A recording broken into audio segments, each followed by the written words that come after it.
silakan dulu saudara. Saya serahkan kepada hambanya Pak Agus Prianto sebagai moderator bersama hambanya Pak Pendeta Isra Soro. Atau depan kami serahkan.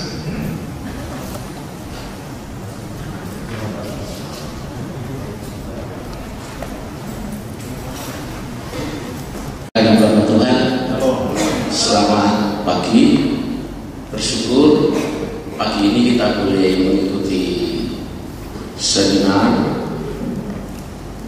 dan kabarnya Bapak Pendeta Isra Soro sudah ada di tengah-tengah kita untuk kita boleh mendengar materi pemaparan dari beliau. Dan seminar hari ini mengandung judul Hermeneutika Praktis dan Apologetika.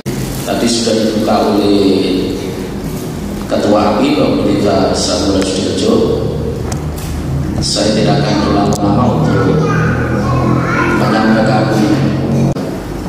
menyampaikan profil untuk kita sama-sama boleh tahu. Waktu selanjutnya kami serahkan kepada hambanya Pak Pendeta Soro. Monggo. Ya, baik, shalom. Puji Tuhan, saya bisa hadir di tempat ini dan terima kasih juga untuk pintu yang sudah buka, di mana kita bisa berjumpa dan bisa belajar bersama-sama hari ini. Terima kasih Pak Reinhard yang sudah menjadi penghubung karena saya cuma tahu beliau aja Nah, dan beliau bawa kemana saya tinggal ikut aja salah membayar 1 minggu di sini Saya Pendeta Isra Soro. Saya dulu di sekolah Alkitab Nusantara, saya di tingkatnya Pak Reinhard, Pak Pendeta Reinhard dan saya tamat dari sekolah tinggi Alkitab Nusantara Malang, lalu S2 saya dari UKRIM Jogja lalu sekarang sedang studi S3 di STI yang di Bali. Saya juga dosen tetap di STI Kupang, sambil juga membantu mengajar di sekolah tinggi Alkitab Nusantara untuk mata kuliah apologetika, homiletika, dan dogmatika. Sementara saya juga melayani sebagai gembala pembina dari Gereja Kristen Injil Nusantara Revival yang pusatnya ada di Kupang. Tapi sekarang saya lebih fokus di Surabaya karena ada perintisan baru lagi di Surabaya. Itu kira-kira singkat Pak. Baik, saudara. Seminar kita ini adalah hermeneutika praktis dan berapologia di era digital. Nah, memang ini sebenarnya ada 2 tema yang berbeda sebenarnya. Karena kalau bahas apologia sendiri dan hermeneutik sendiri itu memang harus berdiri sendiri, kita membutuhkan waktu yang sangat-sangat panjang. Saya mengajar apologetika juga. Nah, itu mengajar 1 semester. Jadi rasanya sulit untuk kita mengungkapkan semua pada hari ini. Nah, tapi apologetika ini sebenarnya adalah sebuah kata Yunani untuk kata yang diterjemahkan sebagai pembelaan secara umum Misalnya di 1 Korintus 9:3, inilah pembelaanku terhadap mereka yang mengkritik aku, kata Paulus. Nah, kata inilah pembelaanku, kata pembelaan itu dari apologia begitu juga ketika Paulus bicara di dalam Kisah 25 ayat yang ke-16 dia diberi kesempatan untuk membela diri terhadap tuduhan itu. Membela diri itu adalah apologia Nah, mengapa sampai apologia itu diperlukan?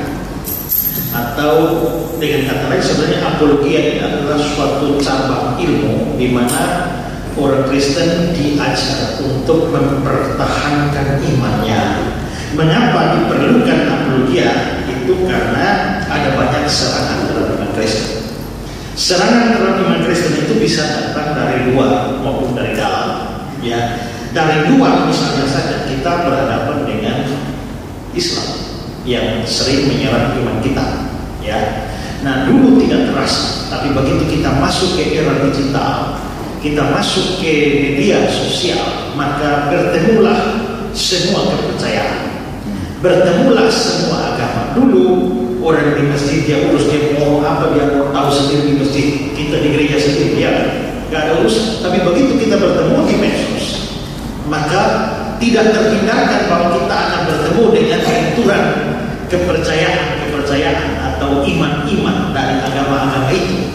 Nah, apalagi kalau agama itu dia mempunyai suatu akar teologis yang sama, seperti misalnya dibilang sebagai agama-agama monoteis atau agama Samawi, agama Ibrahimi seperti Yahudi, Kristen, dan Islam.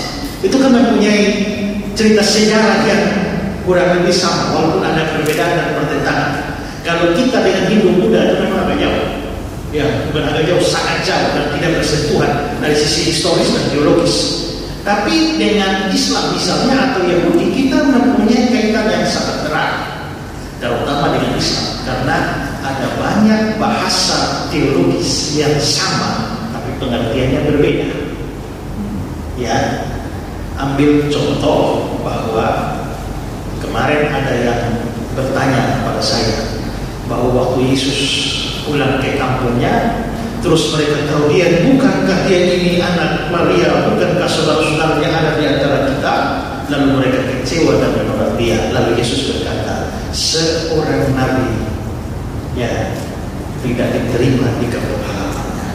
Siapakah yang Yesus maksudkan dengan seorang nabi? Yesus. Nah, itu berarti Yesus itu nabi. Yesus bukan Tuhan, dia nabi. Saya bilang, di sana Yesus sedang mengatakan bahwa dia nabi. Dia tidak mengatakan bahwa dia bukan Tuhan. Yesus nabi, ya Yesus nabi. Tapi Yesus Tuhan, ya Yesus Tuhan. Menurut kita, dia bisa nabi, bisa Tuhan juga. Tapi menurut Islam, yang nabi pasti bukan Tuhan, yang Tuhan bukan nabi. Berarti kita sama-sama menggunakan istilah nabi, tapi ternyata pengertian berbeda. Mengapa orang Kristen bisa bilang dia nabi dari Yesus Tuhan? Kan begini, Yesus itu Tuhan, Yesus itu Tuhan, tapi kita juga percaya dia punya jabatan lain. Dia nabi, dia raja, dia imam. Mengapa dia disebut raja? Karena dia berkuasa. Mengapa dia disebut imam? Karena dia perantara antara manusia dan Allah. Tidak seorang pun dapat datang kepada Allah yang mulia. Itu fungsi itu. Tapi dia nabi. Nabi itu adalah fungsi memberitakan firman. Dia datang ke dunia, dia beritakan firman. Berarti dia sedang menjalankan fungsi kenabian. Maka dia juga berstatus nabi. Maka Yesus nabi, yes. Yesus Tuhan, yes. Tapi bagi Islam tidak masuk ya. Tuhan ya Tuhan, nabi ya nabi, Tuhan bukan nabi, nabi bukan Tuhan. Aduh itu. Maka kita menggunakan bahasa teologis yang sama, tapi pengertian berbeda. Maka bertemulah kepercayaan-kepercayaan ini. Maka terjadilah gesekan-gesekan, dan itulah sebabnya maka seringkali kita bisa lihat si A menyerang iman kita di medsos, si B menyerang kita di medsos dan sebagainya. Ya, kita bertemu dengan seperti itu. Kita belum lagi bertemu dengan Yahudi yang tidak percaya Yesus juga, seperti Rabi Tovia Singer, ya, yang orang Yahudi kan hanya mengakui perjanjian lama, walaupun mereka tidak menyebut perjanjian lama, hanya Torah itu saja. Kristen yang menyebutnya perjanjian lama, tapi orang Yahudi tidak percaya kita punya perjanjian baru. Matius itu siapa? Markus itu siapa? Lukas itu siapa? Paulus itu siapa? Nah, itu orang Yahudi. Maka kita sudah berhadapan dengan Islam, kita sudah berhadapan dengan Yahudi. Belum lagi walaupun ada banyak kesamaan juga, tapi tidak sedikit perbedaan kita dengan Roma Katolik misalnya. Ya, ada juga. Belum lagi kita menghadapi yang ateisme, orang-orang yang tidak percaya Allah. Itu dari luar. Belum lagi kita menghadapi dari dalam. Karena dari dalam juga itu banyak juga karena Alkitab bicara soal adanya bidan-bidan. Saksi Yehova misalnya, ya saksi Yehova misalnya yang menyebut diri Kristen, tetapi dia juga tidak percaya Yesus itu adalah Tuhan Allah. Yesus itu malaikat, penghulu malaikat. Bagaimana kita menghadapi saksi Yehova yang tidak percaya ada neraka? Dia percaya ada surga, tidak percaya ada neraka. Percaya surga, tapi surganya hanya untuk 184.000 orang dan sudah penuh. Jadi orang saksi Yehova sekarang itu yakin tidak masuk surga. Kalau sudah menginjil orang, kalau ikut pernah belajar EG ya, kita tanya Bapak kalau mati hari ini yakin masuk surga? Banyak orang Kristen tidak yakin, waktu saya tidak tahu ya. Banyak orang Kristen tidak yakin masuk surga. Ingat, tidak yakin. Tapi saksi Yehova yakin tidak. Yakin tidak masuk surga. Kenapa? Karena surganya untuk 184.000 orang. Terus mereka percaya bahwa mereka yang tidak ke surga akan tinggal di Firdaus di bumi. Satu hari saya jalan-jalan di taman kota, saya lihat ada stand book di situ. Ada saksi Yehova, ada jaga, ada anak cewek, ya anak kuliah kira-kira gitu. Lalu saya mampir, kamu buat apa di sini dengan buku-bukumu ini? Terus dia jawab saya, Pak, bolehkah saya menjawab dengan Alkitab? Oh silakan. Langsung dari Matius pasal 24 dan Injil kerajaan akan diberitakan sampai di seluruh bumi serta itu bakti bagi saudaranya.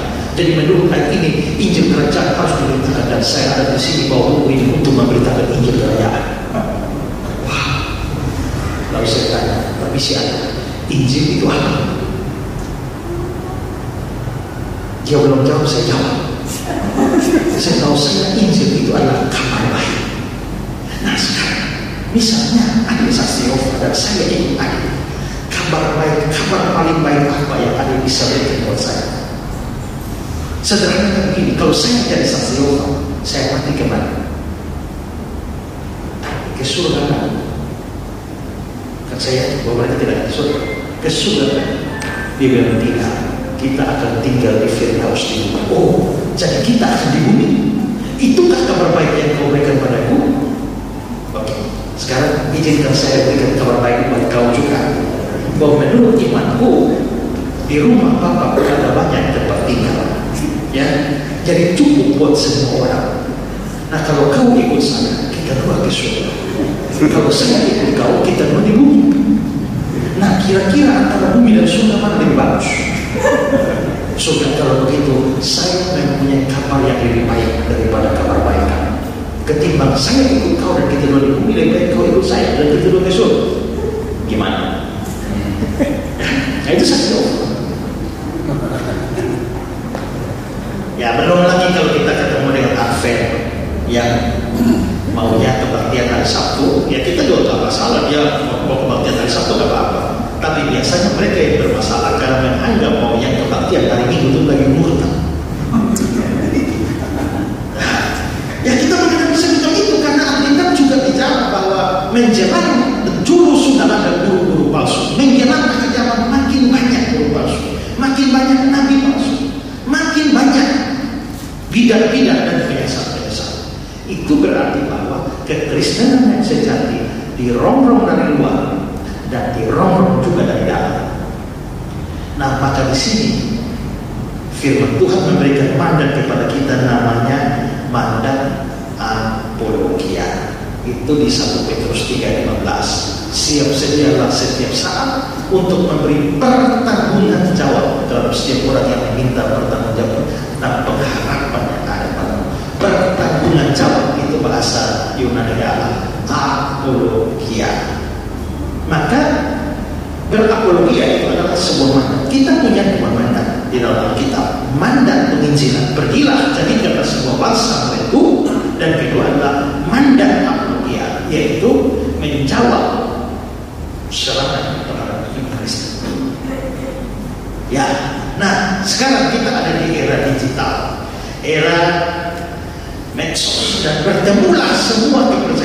dan seringkali iman kita diserang di sana. Ya, iman kita diserang di sana. Dan banyak orang Kristen lebih memilih diam. Saya mungkin salah satu yang sering berdebat dengan orang agama lain. Tapi pernah ada orang yang bertanya pada saya, Pak Islam, setelah Anda berdebat sekian tahun dengan orang Islam, saya mau bertanya, berapa orang Islam yang sudah jadi Kristen? Saya bilang, tidak ada.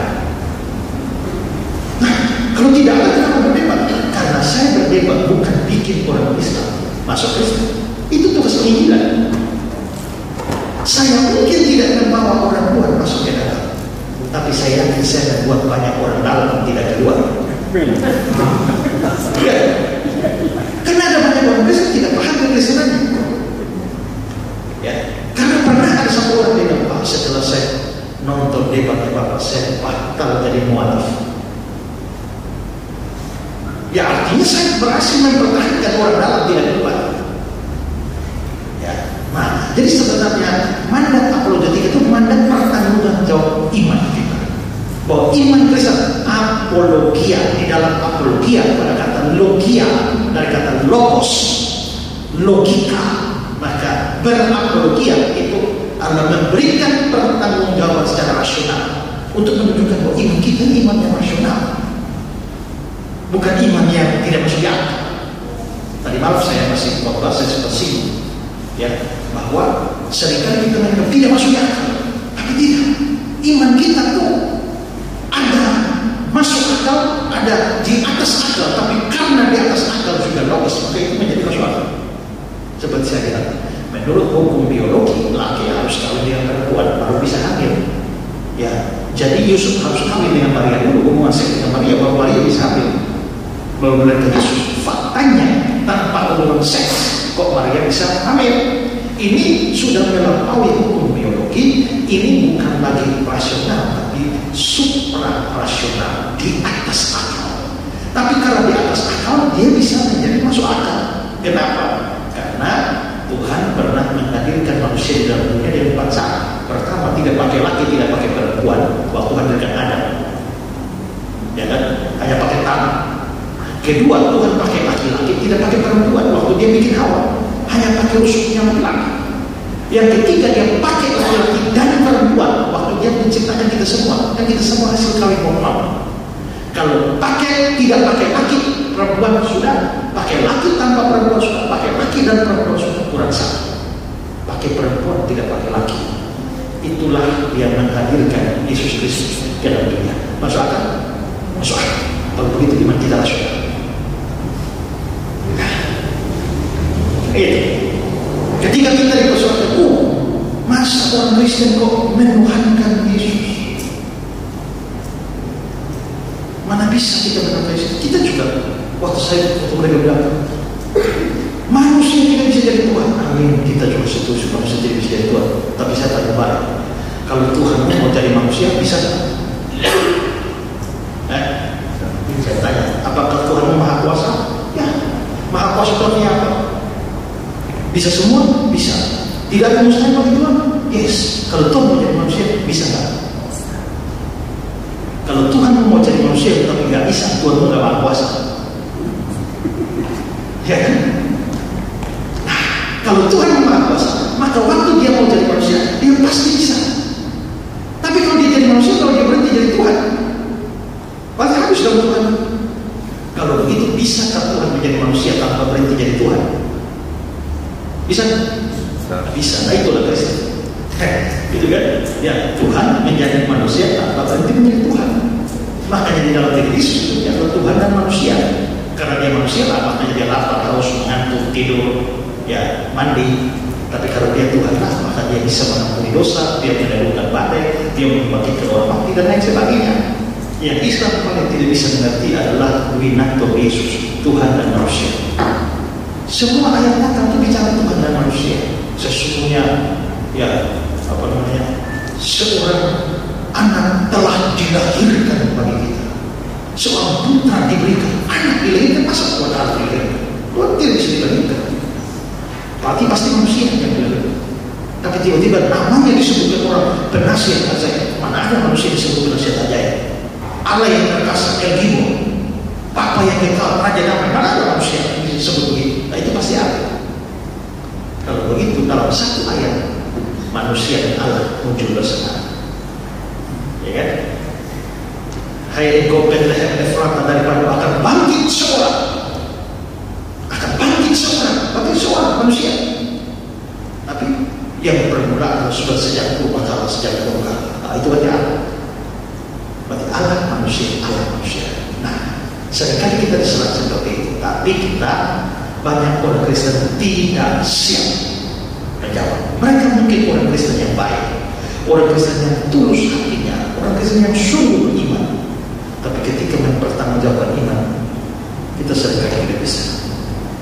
Ya, nah maka ada satu bidang ilmu yang namanya apologetika, yaitu melatih orang Kristen bagaimana memberikan pertanggungjawaban iman terhadap semua serangan yang datang terhadap Kristen. Itu model begitu. Nah, maka kalau kita mau belajar itu ya kita menyemang butuh 6 bulan. Ya kan? Nah, prinsip-prinsip hermeneutik dasar yang dimiliki harus ada. Karena sekarang ini segala macam jurusan itu banyak. Ya, jurusan banyak. Jadi saya tidak sedang mengajar apologetika. Saya hanya memperkenalkan apologetika itu apa kepada kita, supaya kita tidak asing bahwa ada bidang lain seperti itu. Coba sudah lihat Paulus sering berdebat dengan orang-orang Stoa, Epikurus. Yesus sering berdebat dengan para ahli Taurat dan orang Farisi. Dan salah seorang apologet terkenal yang kita tahu adalah Apolos dalam Kisah 14. Dia seorang Yahudi yang berasal dari Alexandria. Dia seorang yang sangat mahir dalam kitab suci dan dia sangat fasih berbicara. Dia fasih dan mahir dalam kitab suci. Sudah fasih mahir. Ada pendeta yang sangat mahir kitab suci, tapi tidak fasih. Bapak Ibu Saudara, firman Tuhan mengajarkan kepada kita kebanyakan ya pintar tapi nggak fasih. Kalau kita baca bukunya hebat, tapi suruh dia khotbah ngantuk kita. Mahir tapi tidak fasih. Ada yang fasih tapi tidak mahir. Ya, dia ngomongin titik koma, hampir-hampir tidak luar biasa. Bisa mudah bikin orang ketawa dan senang. Tapi kalau dilihat pengertiannya terlalu dangkal. Fasih, ada yang fasih tapi tidak mahir, ada yang mahir tapi tidak fasih. Saudara pilih yang mana? Kalau ada satu pendeta fasih tapi tidak mahir, ini pendeta mahir tapi tidak fasih. Saudara mendengar yang mana? Ya. Apolos fasih mahir. Dia telah menerima pengajaran dalam jalan Tuhan. Kata pengajaran itu katekemenos, turun ke Inggris katekisme, jadi katekisasi, pelajaran dasar Kristen. Pada Apolos sudah belajar dasar Kristen. Jalan Tuhan itu istilah untuk Kristen. Lalu di Kisah 18 ayat 28, dia dengan tidak jemu-jemunya membantah orang Yahudi di muka umum dan membuktikan dari kitab suci Yesus Kristus adalah Mesias. Yesus adalah Mesias. Berarti dia seorang Yahudi yang berdebat melawan orang-orang Yahudi di muka, itu perdebatan terbuka. Nah itulah apologia. Nah sekarang mungkin kita tidak seperti itu, tapi kecil-kecilan pasti ketemu juga di medsos. Orang serang iman kita jawabnya bagaimana? Orang serang iman kita jawabnya bagaimana? Itu susah untuk dipelajari karena orang bisa serang doktrin Kristus, orang bisa serang doktrin Tritunggal, orang bisa serang doktrin Roh Kudus, orang bisa serang doktrin setan, doktrin malaikat, doktrin Allah, macam-macam. Serangan terlalu banyak. Jadi itu memang membutuhkan banyak. Jadi apologetika sebenarnya ada di atas, tapi ada pilar-pilar apologetika. Pilar-pilar apologetika adalah kamu harus bisa mengerti kristologi yang baik, harus bisa mengerti doktrin Tritunggal yang baik, harus bisa mengerti doktrin Roh Kudus yang baik, harus mengerti doktrin akhir zaman yang baik. macam-macam bla bla bla, baru apologetika di atas. Ya. Nah, salah satu pilar dari apologetika adalah hermeneutika. Bagaimana menafsirkan kita? Karena termasuk Islam menyerang iman kita pakai Alkitab kita. Tapi kedapatan kalau kita betul-betul memahami Alkitab dengan hermeneutik yang baik, maka gampang dan batal. Ya.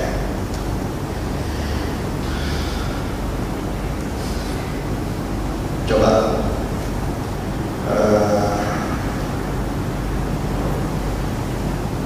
waktu saya debat dengan Islam, ada seorang Islam mengatakan bahwa Yesus itu diangkat jadi Tuhan sebab Allah telah membangkitkan Kristus, tetap sebab Allah telah menjadikan Kristus, Allah telah menjadikan Yesus menjadi Tuhan. Pernah ayat itu? Kalau dia bilang, nah itu, berarti Yesus itu bukan Tuhan, makanya dijadikan Tuhan oleh Allah. Saya bilang salah mengerti mas. Dijadikan Tuhan itu bukan berarti tadi bukan Tuhan sekarang jadi Tuhan. Dia sudah Tuhan dari dulu, mau dari lahir saja sudah bilang ini telah lahir bagimu juru selamat yaitu Kristus Tuhan. Karena lahir sudah Tuhan. Sebelum lahir juga sudah Tuhan dong. Tuhan tidak bisa dijadikan Tuhan. Jadi dia adalah Tuhan as. Hanya dia tidak menjadi Tuhan bagimu. Gitu kan? Nah, dengan membangkitkan Yesus dari antara orang mati, Allah Bapa mau menunjukkan bahwa sesungguhnya Yesus itu adalah Tuhan, supaya dia menjadi Tuhanmu. Dia Tuhan, tapi bisa jadi bukan Tuhan. Nah, itu masalah-masalah yang mereka sekarang. Ya. Contoh, waktu menghadapi siapa itu ya, Moko kita mungkin ya, insya Allah kita dalam sebuah perdebatan di Muhammadiyah, dia bilang begini, di dalam Alkitab tidak pernah Yesus itu disebut sebagai, Yesus tidak pernah menyebut dirinya Allah, tapi dia adalah anak Allah. Saudara-saudara, sekarang saya tanya kepada kalian, apakah anak presiden adalah presiden? Bukan. Apakah anak bupati adalah bupati? Bukan. Apakah anak gubernur adalah gubernur? Bukan. Kalau begitu anak Allah itu bukan? Bukan. Lalu apa? Kira-kira dalam penerang Islam itu, ya, di Universitas Muhammadiyah Sidoarjo. Lalu setelah itu saya bangun, saya tanya ya, apakah anak ular itu ular atau bukan? Mereka bingung. Waktu mereka bingung saya kata, jawab. Apakah anak macan itu macan atau bukan? Sekarang saya tanya kalian itu manusia atau anak manusia? Manusia juga ya, anak manusia ya. Kalau kamu bisa manusia sekaligus anak manusia, kenapa dia tidak bisa anak sekaligus anak kamu? Yohanes 5 ayat 18. Orang Yahudi terlebih lagi mau membunuh dia bukan hanya karena dia mau meniadakan hari Sabat, tapi dia mengatakan bahwa Allah adalah Bapaknya sendiri. Berarti dia anak. Dan dengan demikian ia menyamakan dirinya dengan Allah. Berarti anak Allah. Nah ini hermeneutik. Ya, jadi untuk bisa berapologia dibutuhkan banyak pilar. Logika itu juga main, hermeneutik juga main. Makanya perlu belajar. Saya itu mengajar mata kuliah filsafat dan logika. Jadi kadang-kadang hanya dengan berlogika saja mudah memang tak terserah kuat.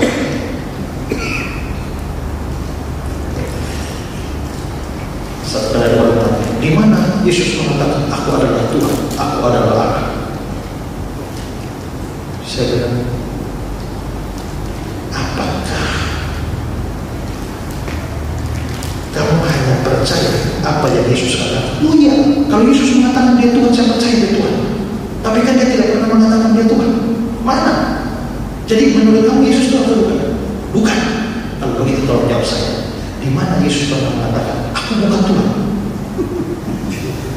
Ayo, mati disatukan dulu satu strik saja. Kalau kamu mau percaya Yesus, apa yang Yesus katakan?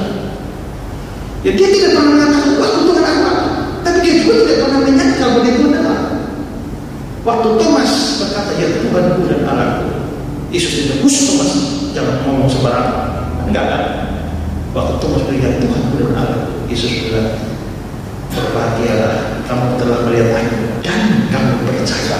Berarti pernyataan Thomas ya Tuhanku dan Allahku itu Yesus anggap sebagai percaya. Jadi Yesus tidak pernah menolak sebagai Tuhan.